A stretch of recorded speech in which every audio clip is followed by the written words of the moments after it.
Our position on open weights models. A post by Dario Amodei, Anthropic CEO, July 27, 2026. Over the last few days, there has been a lot of discussion about open weights models, especially those from China. Reports suggest that some U.S. officials are considering banning the use of Chinese open weights models by U.S. companies. In response, many tech companies have signed a letter supporting open weights models, and some people have even accused Anthropic of wanting to ban open weights models as a means of protecting our business. Anyone who has read my past writing should know that I don't regard such bans as a useful measure. But let me state it clearly so that there is no doubt. Anthropic has never advocated for a ban on open weights models. Open weights models that don't have dangerous capabilities are a public good. They don't cost anything besides the compute needed to run them, and they provide value to businesses, developers, and researchers. Protectionist bans would not address my most serious national security concerns. Specifically, I am worried about two nightmare scenarios. I laid these out in my essay, The Adolescence of Technology, 6 months ago, and have held these positions consistently for many years. Footnote: see sections 3 and 2 of that essay for discussion of misuse for seizing power and discussion of biological risks, respectively. 1. My primary concern is the risk that authoritarian governments, not solely the Chinese Communist Party, CCP, although the CCP is clearly the most capable threat, build AI models that are more powerful than those built by the US and use them to achieve permanent military superiority or perpetrate incredibly deep repression of their own people. This concern is widely shared within the US government. Vice President Vance warned in Paris last year that authoritarian regimes have stolen and used AI to strengthen their military, intelligence, and surveillance capabilities. And the intelligence community's 2026 annual threat assessment found that other global powers' robust progress in AI is challenging U.S. economic competitiveness and national security advantages. It is irrelevant whether these models are released with open weights, and certainly irrelevant whether they are used by U.S. businesses. In fact, the most dangerous model may be one that is trained in secret and handed only to the People's Liberation Army for use in drones and the Ministry of State Security for surveillance and repression. 2. My secondary concern is the risk that powerful AI models may be misused to carry out cyber attacks or biological attacks and may have serious alignment problems. Open weights models, it does not matter whether they come from China or anywhere else, do potentially present a higher risk than closed models because it is very difficult to apply guardrails to them or monitor their usage, and once weights are released, they cannot be withdrawn. Footnote: see this report from the UK AI Security Institute specifically. The same openness underpinning these benefits precludes many of the safety measures that closed model developers can use to detect and disrupt misuse. Iterate on safeguards as vulnerabilities emerge, control user access, and withdraw models. Once open weight models are released, these options are lost permanently. Safeguards can be removed, and copies can be downloaded, redistributed, and run on private systems beyond monitoring. For models with dangerous capabilities, including highly cyber-capable models, open weight release therefore creates a persistent and irreversible risk of misuse. But banning the use of these models by U.S. businesses does nothing to address this risk, because bad actors are unlikely to be legitimate U.S. businesses. It would protect U.S. AI companies from competition, but that has never been my goal. To address these concerns, I do support the following 3 measures, which I and Anthropic have consistently advocated for. We should not sell powerful chips or chip-making equipment to China, and we should crack down on the rampant smuggling and workarounds used to obtain access to such chips. Footnote: see also here, and here for more reports from the U.S. Department of Justice.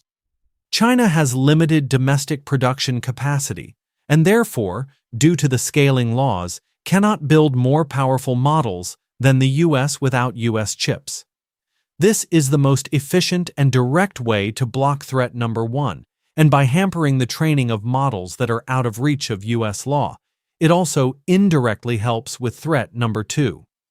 We should crack down on industrial-scale distillation operations. Distillation is a much more compute-efficient process than training models from scratch. It allows China to build much better models than its number of chips would ordinarily enable, and thus partially evade chip bans. Distillation does not allow the CCP to obtain equivalent or superior AI capabilities to the US, but it can bring the Chinese frontier to within a few months of the US frontier. It is true that many of the companies carrying out these operations release open weights models, but the open weights are far less relevant than the fact that the operations are backed by an authoritarian state seeking to overtake the US at the frontier. We should have policy interventions to deter this behavior. A blanket ban on open weights models is neither the correct remedy nor something we have called for. Footnote. At Anthropic, we're committed to cracking down on industrial-scale distillation through our own practices, including identifying and banning accounts that use our models in this way. This is challenging, for instance. The relevant accounts can often only be identified after substantial distillation has occurred, and distillation often involves creating large numbers of fake accounts that form a moving target. The practices of any individual company cannot entirely solve the problem, which is why we have called for policy on this issue. All sufficiently capable models, open and closed, should go through mandatory safety testing. The best way to address threat number 2 is to just directly test models for cyber, biological, and alignment risks before release. I think this idea is actually close to a consensus. I have been heartened both that the Trump administration has moved in this direction in recent months, and by recent industry proposals that would apply such testing to the most capable models regardless of their country of origin, or whether they are open or closed, while exempting less capable models, such as those from startups and academia, entirely.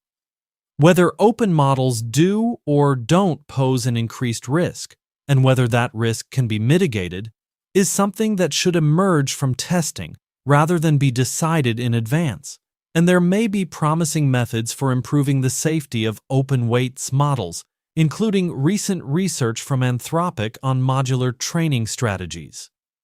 Note that to be effective, testing would need to be global, which means even the CCP would need to be on board. I think this may actually be possible. As I wrote in The Adolescence of Technology, limited cooperation around preventing AI biological weapons may be possible because it is in China's interest too. This brings me to the open letter. I agree with much of it. Open weights expand access to the AI economy. They strengthen competition, at least for some use cases, and they give customers greater control. Concerns about distillation should be addressed through targeted legal and commercial frameworks, the same measure I described above. But I don't agree with the letter's assertions that open weights models necessarily make it easier to develop safeguards, or that broad access to capabilities necessarily helps defenders more than attackers. It seems at least as likely to me that the opposite will be true. For example, I worry that biology will have a strong attacker-defender asymmetry, where sufficiently capable models may be able to quickly weaponize pandemic-level viruses with widely available materials, whereas defense against these agents is a multi-year operational task in the best case, as we saw with Operation Warp Speed. Footnote. See Section 2 of The Adolescence of Technology for a more detailed discussion of biological threats and the offense-defense balance. To summarize, what I believe currently keeps us safe in biology is not defenders, or even the availability of materials, but a negative correlation between intellectual capability and desire to commit catastrophic harm. Previous technologies like internet search or even DNA synthesis were nowhere near powerful enough to break this correlation. But I worry that at its current rate of progress, AI will do so very soon. Another way to say it is that a sufficiently powerful technology removes all barriers and exposes whether the attacker or defender has an inherent structural advantage. And I worry in biology, it is the attacker. Questions like this should be empirically answered by rigorous pre-release testing, not assumed in advance.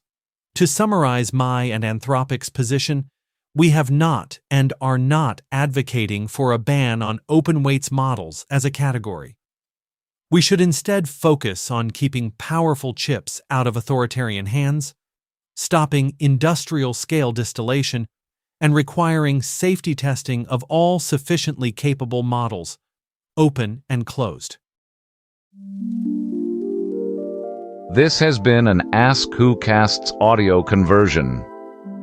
If you would like your own private feed of audio conversions of any blog posts you would like to listen to, you can sign up for Ask Who Casts Pro at app.askwhocasts.com, where you can give any post the multi-voiced podcast treatment into your own podcast feed.